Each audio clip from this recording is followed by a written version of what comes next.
parang mas grainy yung Action 6. Tapos yung Action 4, parang mas maganda yung quality. Parang mas sharper siya. Para sa akin lang ha. Ano to, pareha sila naka-natural lang. Wala ako nilagay na kahit ano. Parang mas maganda yung Action 4. Okay. Love, pwede ako bumili nito. Pasko naman. Uy, Pasko naman. Love, Pasko naman eh. Love, sigurado kaya mo baby. Parang ready na ako ulit. Hindi pa pala ako ready. Diba? Parang mas okay yung color ng Osmo Action 4 para sa akin. Sayang pera. Dapat nag-Action 5 na lang ako. Actually, challenge to. Kasi sanay ako pag nag-vlog gamit ko DSLR, Action Cam, Drone, 360, yung mga camera ko. Pero ngayon, tatry ko mag-vlog dito sa Osmo Action 6. Pero mga bro, hindi to review ng Osmo Action 6. Ito lang mismo yung gamit ko dito sa buong vlog na to. Kaya gagamitin ko siya kung paano ko siya ginagamit. Tara, mag-Christmas shopping!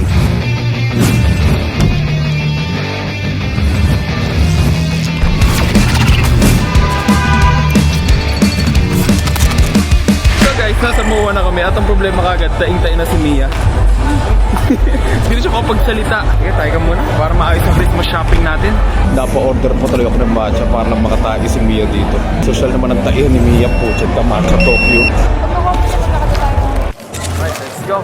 Let's start this Christmas shopping spree. May K-pop Demon Hunter dito ngayon.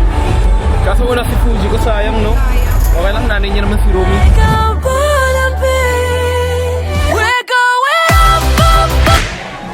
Ito, ano ba to?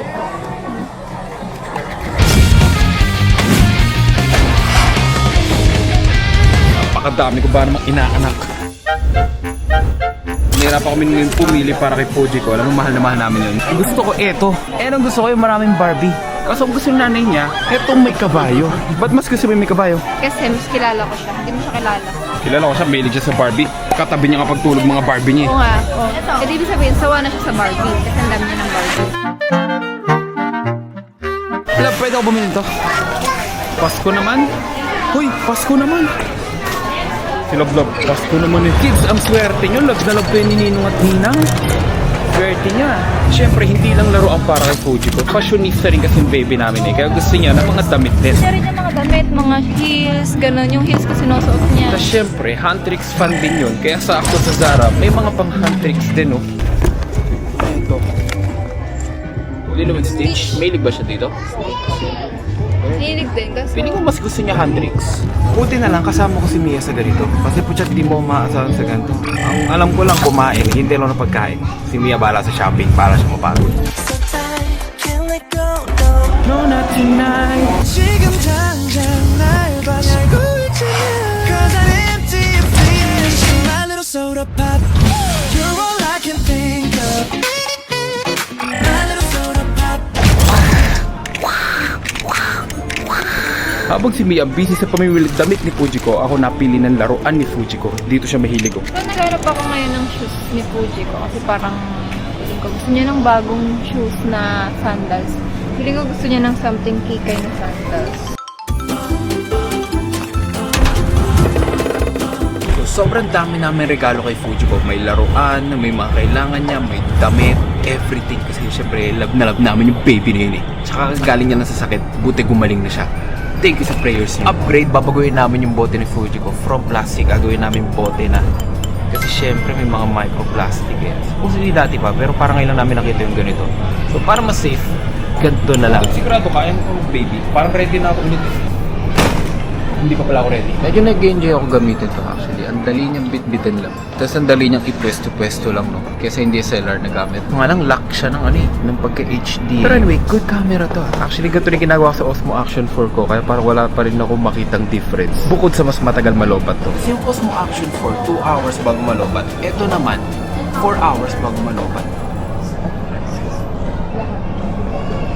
Kaya yun ang pinaganda ng camera na. Although may kasama naman 3 batteries kapag bumili ka ng adventure combo ng Osmo Action 4. Pati ito, kaya tingin ko okay din yung Action 4. Until now, okay pa din siya. Good quality pa din. Kapag magagawin mo talaga siya, sobrang durable niya. Pero kung bibili ka at gusto mo yung pamatagalan, pare, Osmo Action 6. Pero goods pa rin yung Osmo Action 4 ha.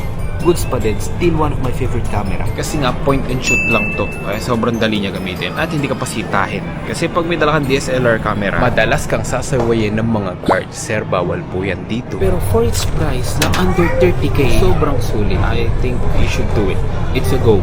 Maganda. Para sa akin kasi yung quality mismo, okay pa din yung Osmo Action 4. Pero kung patagalan malopat, eto na lang pili nyo. Mas good siya. After 35 years, natapos din ang pamimili ni Mia.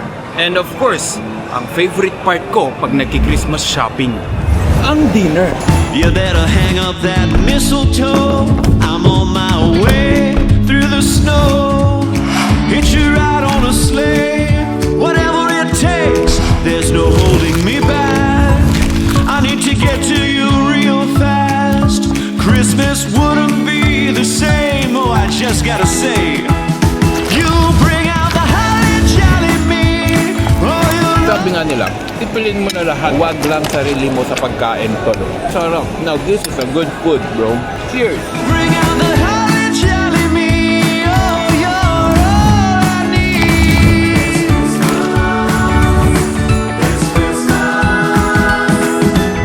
After that wonderful dinner, uwi na kami. Kasi rush hour na. So bago kami umuwi guys, tumawag si Pujigo. Gusto niya daw ng bagong pacifier. Kaya bumili mo na kami. Bago umuwi, nakalimutan pala namin ng gift wrap. Okay, hanap muna siya yung gift wrap habang ako naghahanap ng mababasa sa bahay.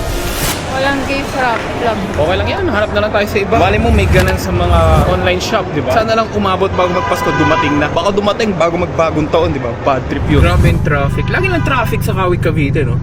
Kaway, sa mga taga Cavite dyan, laging traffic sa atin, no? Kasi ginagawa yung anong bypass ba yung overpass. Sana magawa na kasi grabe yung traffic yun. Tinutulot talaga nun. Everyday traffic. Pagas muna tayo, pare, grabe yung traffic. So, naubos yung gas ko sa Aiden.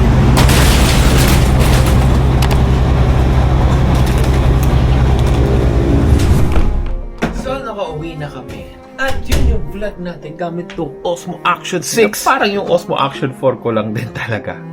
Not gonna lie, parang gano'n lang din yung quality. Para sa akin pero syempre marami kang pwede gawin dito. Kaysa tulad dito, nung pwede mo siyang i-upload ng naka-landscape at portrait at the same time, ayusin mo na lang sa edit. Pero hindi ko naman usually ginagawa yun kasi most of the time nag-upload ako ng paganito, pa landscape. For YouTube purposes, ganun. Hindi ako mahilig sa mga reels masyado. And kung bibili ka ng action cam, wala ka pa ganung katinding budget, eto yung go-to ko. Sobrang okay na nito. Honestly, yun lang talaga yung gusto ko sa Osmo Action 6. Mas matagal siya malobat. Pero yung quality, mas gusto ko pa din yung dito. Kasi mas more natural yung colors. Parang mas niya. okay sa akin yung quality ng Action 4. Kasi parang medyo grainy dito sa Osmo Action 6. Ewan ko tignan nyo na lang din. Ito yung comparison. Pero para sa akin, parang mas grainy yung Action 6. Tapos yung Action 4, parang mas maganda yung quality. Parang mas sharper siya. Para sa akin lang Ano to, pareha sila naka-natural lang. Wala ako nilagay na kahit ano. Parang mas maganda yung Action 4. Okay.